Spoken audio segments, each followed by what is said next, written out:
Get off your butt, get outside. There's a ton of things to do here in Knoxville, Tennessee. So in this video, I'm going to give you 10 things to do. This is Things to Do in Knoxville, Part 1, and we're going to get started right now.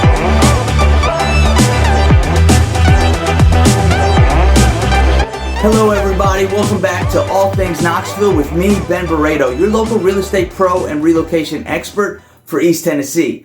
Before we jump into this video, I want to remind you that I make videos every week. So if you like the content, make sure to hit the subscribe button and then share this video with people you think will get a kick out of it. It would mean a lot to me. And I love making videos, but this is not the way I pay my bills. I sell real estate. So if you're here because you're thinking of buying a house or selling a house, whether it's here in East Tennessee or somewhere else, give me a call. I help people across this country every day, and I'd love to help you too. Now, let's jump into today's video. Knoxville is home to the historic University of Tennessee, and it's famous for the college town ambiance, access to the Smokies, and more. But guess what? There's also other things outside of the charming city's convenient pit stop and academic marvels. From tempting cuisines to historic attractions, this city will keep you entertained for weeks to come. So to ensure that you have the best weekend possible, when you happen to be in Knoxville, or if you're here now trying to figure out what to do this weekend, let's jump into this list. And starting with an obvious one, let's talk about number 1, which is World's Fair Park. World's Fair Park is set right in the heart of downtown Knoxville. It's a green space that was once the fairgrounds of the 1982 World's Fair. Today it serves as a public park, and it is one of the can't miss free things to do in Knoxville. Why you should go is because it has gorgeous lawns, scenic walkways, and it's the perfect area for anyone who loves photography. And what's more, it's really laid back oasis where you can relax and escape from your busting daily grind. And did I mention that it hosts a slew of events every year? Some of the things you can do there are enjoy a leisurely stroll on the well-paved pathways of the park. You can also watch a concert, enjoy a festival, or just lay out in the lawns. There's a splash pad for kids during the summer, and that's open from April to October. Number 2 is the zoo. With over 700 animals and 53 acres, the Knoxville Zoo is a great place to go. You should go to the zoo because no doubt it's one of the top things to do in Knoxville with kids. From the extremely elusive red panda to the giraffes, you'll find a plethora of charming creatures that the kids and the adults will love to see. Some of the things you can do at the zoo is feed giraffes, let your kids ride the zoo-choo train, go on a camel ride, and all types of animal petting activities. Number 3 is the Museum of Art, which is situated above World's Fair Park, and this museum is a beautiful tribute to East Tennessee art. You should go because if you're looking for fun things to do in Knoxville when it's raining or cold, this is one thing you could do. Do yourself a favor and include this museum on your list of things to do and places to go. Through a series of exhibits, the museum beautifully showcases the skilled artists and art in East Tennessee. Some of the things you can do there is to see the awe-inspiring cycle of life within the power of dreams and the wonder of infinity by Richard Jolly. You'll also love the Thorn Rooms, an exhibit set of elaborate miniature dioramas. Number 4 is another museum, the MeClung Museum of Natural History and Culture. This was established in 1963, and this museum offers an educational experience with its special exhibits and programs.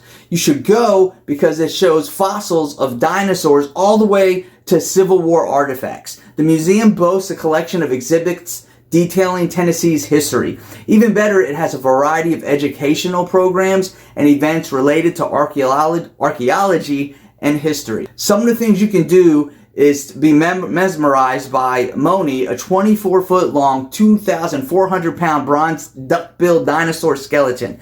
Afterward, appreciate the interesting 2,000-year-old exhibit at Ancient Egypt, the Eternal Voice. Number 5 is a place I've talked about before on this channel, and that's Ijams Nature Center. Although it's just minutes away from downtown, this 315-acre park feels like a world away in the middle of nowhere. You should go because Ijams Nature Center boasts over 300 acres of recreational and stunning gentle sloping woodlands. Plus it's home to miles of nature trails. It has a museum, store, as well as an array of exhibits and habitats, as well as things like spotting wildlife, admiring wildflowers, taking a hike through the nature center. There's also opportunities for birding, biking, trail running, zip lining. If you're not in the mood to do anything, you can just relax and take in the refreshing scenery or hang out at the playground with the kids. Number 6 is the Tennessee Theater. When it opened its doors in 1928, it was deemed as the most beautiful theater in the South. You should go to the Tennessee Theater because it's listed on the U.S. National Register of Historic Places.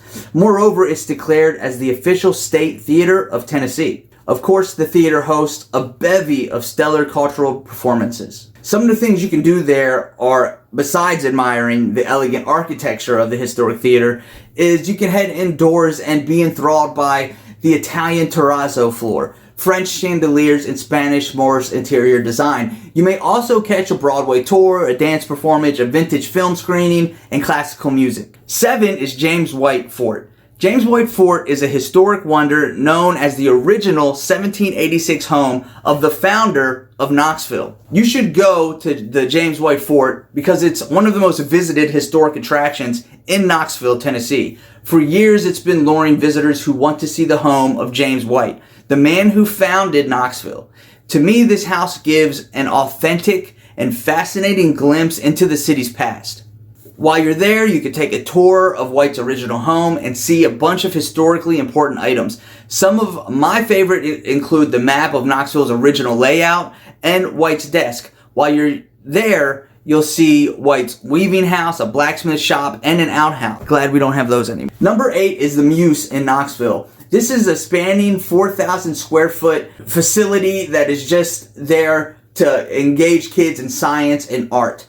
You should go to the Muse in Knoxville because it's a kid museum offering a range of displays focusing on STEAM and how that works. At this museum, kids will encounter hands-on exhibits that teach children about gardening, body circulatory systems, and the science of sound. Things you can do there are let your kids explore the solar system in a rather fun way at the museum's planetarium. And by the way, the museum is free to the public on the 4th Friday of every month. Now would be a good time to tell you about my relocation guide. If you're thinking of moving to Knoxville and you want to get a better idea of what the areas have to offer, go to the link in the description and it will take you to my relocation guide. This guide will give you everything you need to know, you'll need to map out your dream life here in Knoxville, Tennessee.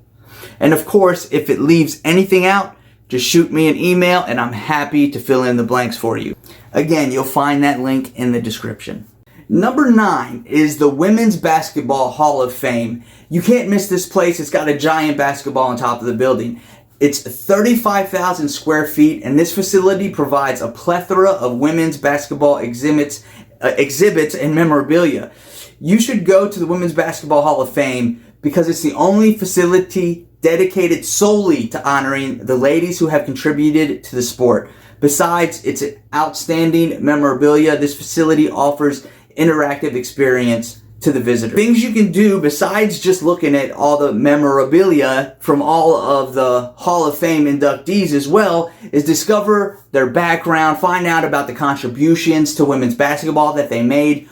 Once done, head to the basketball court and shoot some hoops. Number 10 is the Mabry Hazen House Museum. Perched on Mabry's Hill, this stately historic home is an absolute must-see for history buffs. You should go because it was built in 1858. So this historic site was once home to one of the city's most prominent families. In 1989, the museum was officially added to the National Register of Historic Places. Some of the things you can do there is take an educational and a fabulous tour of the museum to learn more about the family and the city's history.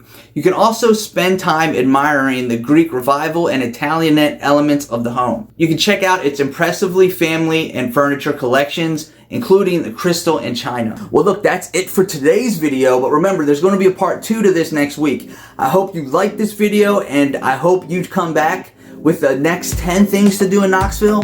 Thanks for stopping by. Remember that link in the description to get that relocation guide, and have a great day.